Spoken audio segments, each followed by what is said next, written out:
Assalamualaikum warahmatullahi wabarakatuh. Di sini saya akan mempresentasikan materi dengan tema komunikasi kerja, konflik kerja, dan stres kerja.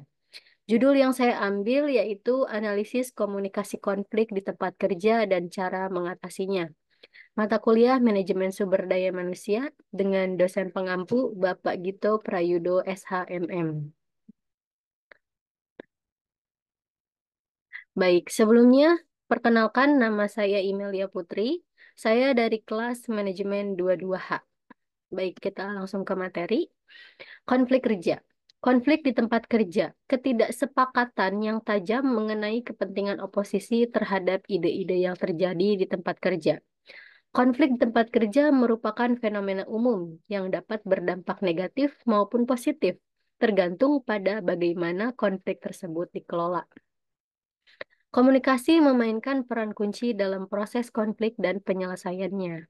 Baik, berikutnya, analisis dari berbagai aspek komunikasi konflik di tempat kerja. Konflik di tempat kerja adalah hal yang umum terjadi dan dapat disebabkan oleh berbagai faktor seperti perbedaan pendapat, gaya kerja, tujuan pribadi, dan ketegangan interpersonal. Berikut ini adalah beberapa penyebab umum konflik di tempat kerja. Baik, yang pertama, ada perbedaan nilai dan pendapat.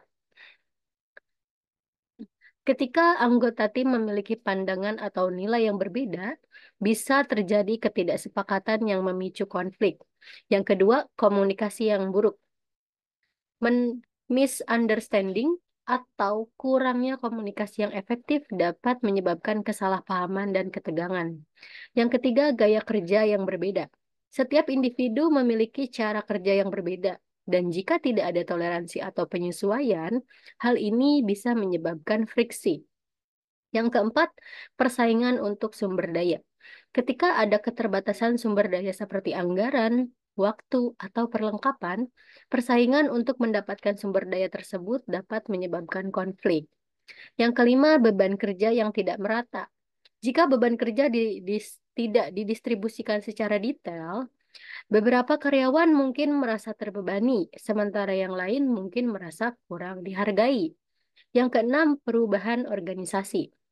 Perubahan besar seperti restrukturisasi, merger, atau perubahan manajemen dapat menimbulkan ketidakpastian dan kecemasan yang memicu konflik. Baik, berikutnya jenis komunikasi di tempat kerja. Yang pertama ada komunikasi efektif, mencegah eskalasi konflik melalui kejelasan, keterbukaan, dan ketulusan. Berikutnya asertivitas, mengungkapkan pendapat dan kebutuhan secara langsung dan jujur tanpa mengabaikan hak-hak orang lain. Empati, memahami perspektif dan perasaan orang lain untuk mengurangi ketegangan. Berikutnya, aktif mendengarkan. Mendengarkan dengan penuh perhatian untuk memahami pesan yang disampaikan dan memberikan umpan balik yang konstruktif. Baik, berikutnya jenis konflik di tempat kerja. Konflik tugas berhubungan dengan pekerjaan dan bagaimana tugas harus diselesaikan. Yaitu berikutnya konflik hubungan berasal dari ketegangan interpersonal dan perbedaan individu. Konflik proses berfokus pada bagaimana pekerjaan harus dilakukan dan siapa yang bertanggung jawab. Berikutnya, konflik status, perbedaan status dan kekuasaan dalam organisasi. Next, strategi dalam mengelola konflik di tempat kerja. Yang pertama ada strategi kolaborasi, mencari solusi dengan bekerja sama untuk mencapai tujuan bersama. Berikutnya, kompromi, mencapai kesepakatan dengan mengorbankan beberapa kepentingan dari kedua belah pihak. Akomodasi, mengalah untuk memenuhi kepentingan pihak lain. Menghindar, menjauh dari konflik untuk sementara waktu jika masalah tidak terlalu signifikan. Berikutnya, kompetisi, menggunakan kekuasaan untuk memenangkan konflik, seringkali untuk keputusan jangka pendek. Berikutnya, dampak konflik di tempat kerja. Yang pertama ada penurunan produktivitas. Karyawan mungkin menghabiskan lebih banyak waktu mengurus konflik daripada menyelesaikan pekerjaan mereka. Yang kedua ada moral karyawan yang rendah. Lingkungan kerja yang penuh dengan konflik bisa membuat karyawan merasa tidak nyaman dan tidak puas dengan pekerjaan mereka. Yang ketiga ada tingkat absensi yang tinggi. Karyawan mungkin lebih sering absen untuk menghindari situasi konflik yang tidak menyenangkan di tempat kerja. Yang keempat ada turnover karyawan yang tinggi, di mana tingginya tingkat turnover mengharuskan perusahaan mengeluarkan biaya lebih untuk perekrutan dan pelatihan karyawan baru. Yang kelima yaitu kualitas kerja yang menurun. Kesalahan kerja, konflik dapat menyebabkan karyawan menjadi kurang teliti dan lebih sering melakukan kesalahan. Contohnya kayak mengalirkan NG lah di bagian proses produksi mungkin ya. Berikutnya, keenam, reputasi perusahaan menurun. Hmm, Yaitu kita lihat dari sudut pandang opini publik. Konflik yang diketahui oleh publik atau tersebar di media sosial bisa merusak reputasi perusahaan. Yang ketujuh, kerugian finansial, biaya penyelesaian konflik. Perusahaan mungkin tidak mengeluarkan biaya untuk mediasi, konseling, atau pelatihan manajemen konflik. Yang kedelapan, lingkungan kerja yang tidak sehat, seperti stres mental dan kesehatan mental. Karyawan yang terlibat di dalam konflik berlarut-larut dapat mengalami peningkatan stres, kecemasan, dan masalah kesehatan mental lainnya. Baik, berikutnya, cara mengatasi konflik di tempat kerja. Yang pertama, meningkatkan komunikasi. Mendorong komunikasi yang terbuka dan jujur di antara anggota tim. Pertemuan rutin dan feedback konstruktif bisa membantu mencegah kesalahpahaman.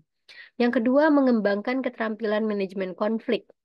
Pelatihan manajemen konflik dapat membantu karyawan dan manajer untuk mengidentifikasi dan menangani konflik secara efektif. Yang ketiga, memberikan dukungan emosional. Menyediakan dukungan seperti konseling atau program bantuan karyawan bisa membantu karyawan mengatasi stres kerja. Berikutnya, nomor 4, menghargai perbedaan. Mendorong budaya kerja yang inklusif dan menghargai perbedaan bisa mengurangi konflik yang disebabkan oleh perbedaan individu. Berikutnya, yang kelima,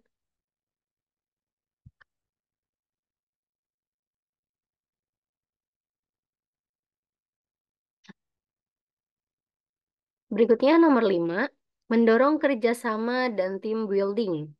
Kegiatan team building dapat memperkuat hubungan antar karyawan dan mendorong kerjasama yang lebih baik. Yang keenam, menerapkan mediasi. Melibatkan pihak ketiga untuk netral, seperti HR atau mediator profesional untuk membantu menyelesaikan konflik. Yang ketujuh, menyusun kebijakan yang jelas. Kebijakan dan prosedur yang jelas tentang bagaimana konflik harus ditangani bisa memberikan panduan bagi karyawan dan manajer. Yang kedelapan, menyeimbangkan beban kerja. Pastikan beban kerja didistribusikan secara adil dan sesuai dengan kemampuan masing-masing karyawan.